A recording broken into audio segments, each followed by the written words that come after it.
motion 2 meetings ago, and that motion was to get a list of all the candidates who applied. This entire council voted in favor of it. We have not received that list.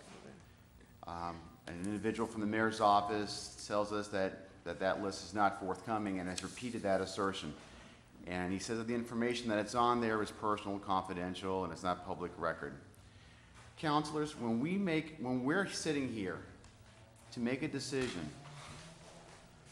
and we're here not to rubber stamp, but we're here to actually review and to analyze and to use our reasoning and the information to the best of our abilities to take a vote, whether it be these kinds of matters or frankly any other kind of matters that are before us. We have an expectation, and we also have a responsibility to the people that we represent and to the city to take that responsibility seriously. And so when we get stonewalled, when people from the administration say, well, we really don't want to see that information, it hasn't been done before and it's not really worthy of you taking a look at it because it's private and personal information on there. My argument to that is very simple. How are we able to evaluate the entire roster if we don't know who else has applied for these positions? I think, frankly, we're doing a disservice to the people that we represent and to the city as a whole, because I think to a person here, we've all said that these boards and commissions are important. They're critical in the running of our city. They're critical in what we try to get done. Many of these individuals and these boards are unheralded, but they do a lot of work behind the scenes.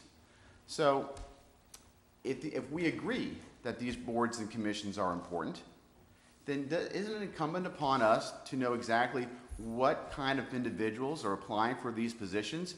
And then if we see a person that has tremendous qualifications and tremendous aptitude and that person is not selected, isn't it beholden to us to ask why that person isn't selected and why someone else is?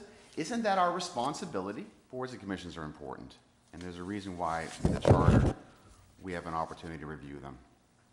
And we can diminish its value by saying we should just pass whatever has come down to us. We can diminish its value by saying there are certain questions that are off limits. I mean, I hate to look back at the last time we had a meeting and we had a couple of individuals that came before us that were very questionable, and that I don't see what the urgency is of passing those when we could have waited a little while to find out what the resolution was. But apparently, it's, you know, the majority of the membership decided ultimately against this evening that that's the way we want to go with it. So we have a lot of things on our plate, and I don't diminish the fact that we have other issues as well, and they're big issues.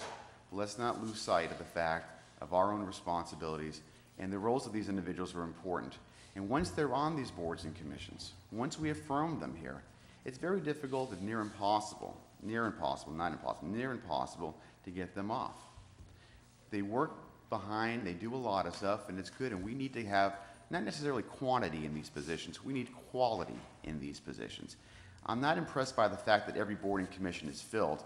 I'd be much more impressed if we had quality applicants for each of those positions. That would impress me.